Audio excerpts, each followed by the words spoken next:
Clube russo desiste de transferência de Lohan, saiba todos os bastidores. Flamengo pode atrasar a renovação de Gerson e atualização sobre a lesão de Michael. Fala, Flagramável! Cheguei com o seu vídeo diário sobre o Flamengo, com muita informação e opinião de torcedor para torcedor. Então já deixa o seu like nesse vídeo para dar aquela moral. Se você ainda não é inscrito no canal, você já sabe, é só você clicar no botão inscreva-se aí abaixo, é totalmente de graça. Assim você não perde as informações do dia a dia do Flamengo e ajuda o nosso canal a crescer aqui, que a gente quer bater os primeiros 500 inscritos. Tá faltando pouco. E já sabe, compartilha esse vídeo para mandar para quem precisa saber dessas, ó. Vem comigo nessa resenha.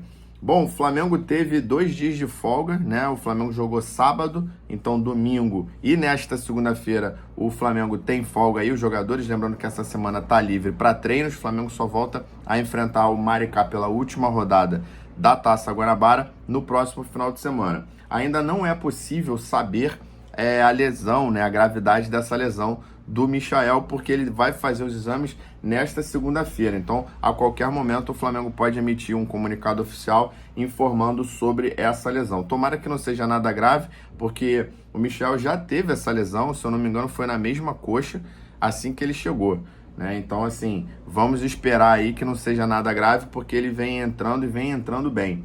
Apesar de não ter tido um jogo tão bom, até acho que ele podia ter sido substituído um pouco antes, mas ele sempre vem entrando e dando um volume de jogo maior. Falando aqui da notícia principal do nosso vídeo, que é a transferência do Lohan, que já tinha virado uma novela e dessa vez melou. Por quê?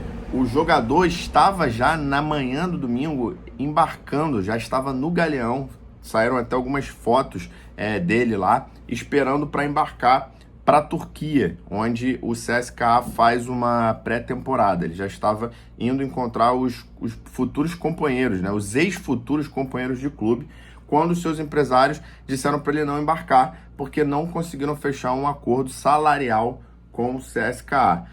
O Flamengo, inclusive, também publicou uma nota, vou até ler ela aqui, ó. O Clube de Regatas do Flamengo informa que recebeu um documento do CSKA da Rússia comunicando o encerramento das negociações do atleta Lohan após não chegar um acordo com seus representantes.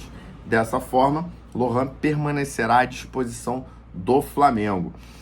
Vale ressaltar nessa nota aqui que o Flamengo deixa muito claro que o problema foi com os representantes do atleta. Ou seja, na parte do Flamengo estava tudo certo. Ainda que o Lohan não estivesse sendo vendido pelo valor que ele tem na multa, que são 100 milhões de euros, o Flamengo estava feliz com essa venda, porque o jogador de fato estava encostado. Apesar de só ter 18 anos, ficava treinando no Sub-20, e isso não seria bom para ninguém, né? Uma joia que o Flamengo ali não estava fazendo nenhum tipo de... não estava ganhando dinheiro em cima, né? Outro que ficou muito chateado, deve estar muito chateado, é o Madureira, que tinha 30%, em reais seriam quase 15 milhões de reais. Para o Madureira, que é um time pequeno aqui do Rio, isso ia fazer muita diferença. Então, assim, melou de vez, o garoto teve que voltar para casa, né? E vai se representar normalmente para continuar treinando no Sub-20.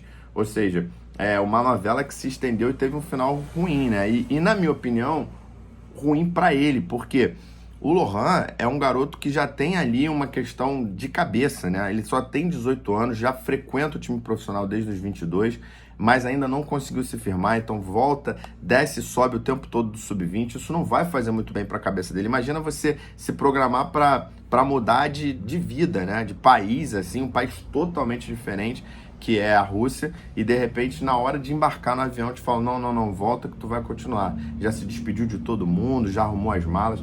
É uma novela. Espero que essa volta signifique para o Lohan muita coisa para ele poder mudar principalmente a postura. Repetidamente as pessoas falam que o Lohan precisa de um pouco mais de vontade. Espero que isso seja um grande sinal para ele. Mudando um pouco de assunto e falando de outro jogador aqui, do Gerson.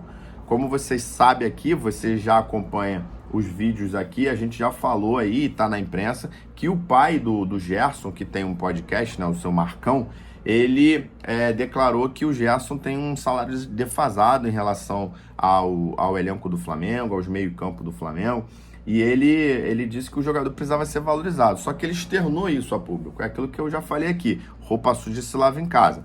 Mas ele não fez isso. Isso não agradou muito a diretoria do Flamengo. Então, essa semana, o GE publicou que o Zenit fez uma proposta oficial, né, de 18 milhões de euros, ou seja, mais de 100 milhões de reais. O Vene Casagrande apurou que o Flamengo não recebeu esse papel timbrado do Zenit, então essa informação, essa proposta, ela veio através dos representantes do jogador. E fato é que o Flamengo rejeitou, porque o Flamengo vem rejeitando sempre essas propostas do time titular, né, com jogadores do time titular. Isso é um discurso do Boto, que ele não vai vender nenhum jogador essencial do Flamengo, pelo menos não nessa janela de transferência. E o Flamengo emitiu, então, um comunicado informando que não vai vender o Gerson. O Flamengo não confirma essa proposta, mas o Flamengo fala que não vai vender. A pergunta é, por que o Flamengo não emitiu notas para outros jogadores que tiveram propostas como o Wesley, por exemplo?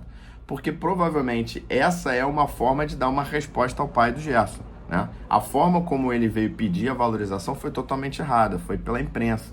Isso não cai muito bem, ainda mais nessa nova diretoria do Flamengo, que busca ser um pouco mais profissional. Fora que a gente sabe que isso vai abrir precedente. Então, se o Flamengo renovar toda vez que um representante do jogador for na imprensa e ficar falando que o jogador tem um salário defasado, imagina como isso não vai soar no elenco, vai soar como uma regra. Não, vou fazer também, porque eu também quero uma valorização salarial. Então, assim, na minha opinião, a diretoria está certa. Até porque o Gerson tem um contrato até 2027. Então, assim, não tem pressa nesse momento para renovar.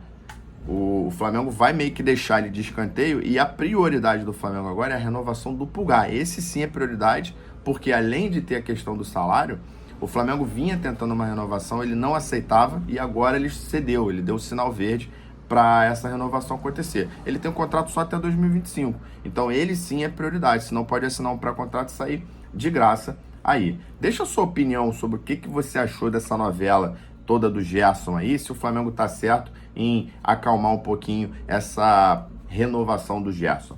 Falando de Gonçalo Plata, a informação é de que o Flamengo vai comprar mais 50% do direito desse jogador, né? O Flamengo que tinha comprado apenas 50% do passe dele no ano passado por 4 milhões e 100 mil dólares. A moeda escolhida foi essa lá, comprou junto ao Al Saad. Tem no contrato dele uma cláusula que diz que se nos próximos 12 meses ele jogasse mais de 1.500 minutos, o Flamengo teria que comprar mais 50% do passe dele por 3 milhões e 900 mil dólares, a pagar em 3 parcelas. Uma agora à vista, outra ano que vem, a outra em 2027, totalizando aí 8 milhões de dólares, né? Tem ainda uma outra cláusula que essa é opcional, de mais 1 milhão e 300 mil dólares, que se o Flamengo quiser tirar o direito do Al Saad de mais-valia, o Flamengo pagando isso tiraria. Esse direito é um direito que o clube tem de, se o Flamengo vender por um valor maior do que comprou, 50% desse valor iria para o Al Saad. Então o Flamengo ainda tem essa opção. O Plata tem 23 anos, é um jogador promissor, né? Ele vem jogando muito bem no Flamengo, cada vez mais ganhando minutos. É um jogador selecionável, vive sendo convocado para o Equador, vai jogar o Mundial. Provavelmente, se o Equador for para a Copa do Mundo, ele joga a Copa do Mundo também. Então a vitrine do jogador é muito ampla, né? O contrato dele com o Flamengo, para você ter uma ideia, vai até 2029. Muita gente comparando essa contratação com a do Alcaraz. Eu considero totalmente diferente. Ainda que o Alcaraz seja mais novo e também ter potencial, é um jogador que não vale 20 milhões de euros agora.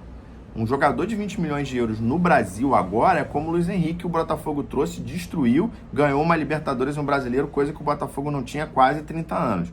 É diferente, então, você avaliar o potencial do jogador e o valor que ele vale agora. Por isso eu considero, assim, um negocião o Flamengo ter conseguido vender ele pelo mesmo valor que o Flamengo comprou. Até porque quando o Flamengo comprou, não tinha concorrente. Um time da Europa para vender um jogador assim rapidamente é porque a proposta é muito boa, o jogador é bichado. Então a gente já sabe como é. Vamos ver aí, o Flamengo então tem a obrigação, faltando poucos minutos pro Plata cumprir essa meta de 1.500 minutos, em 2, 3 jogos ele cumpre, ele tá jogando muito. E aí vamos ver aí no futuro quanto vai valer esse jogador. Para terminar o nosso vídeo aqui, lembrar você que hoje nós temos a nossa live, a tradicional live de segunda-feira, às 8 horas da noite, então já ativa a notificação aí para você ficar sabendo quando a live começar. Nós vamos conversar sobre essas coisas aqui, vamos conversar sobre a vitória do Flamengo sobre o Vasco, sobre essa hegemonia, sobre algumas lesões, sobre as possíveis contratações do Flamengo, esse vai e vem do mercado. Vamos falar muita coisa, dar muita opinião aqui com outros participantes. O Giovanni vai participar, tem o Márcio, tem o Ramon. Então você não perde essa live aí, porque ela é tradicional. A gente faz ela uma vez por semana, é aqui mesmo no canal. É isso, Flagramava. Se você gostou desse vídeo aqui, comenta o que você achou. Se você ainda não segue a gente, eu te convido a seguir para você não perder as informações do dia a dia do Flamengo. Não esquece de compartilhar esse vídeo para outro flamenguista raiz que gosta dessa resenha de torcedor para torcedor. Nos vemos no próximo vídeo. Abraço!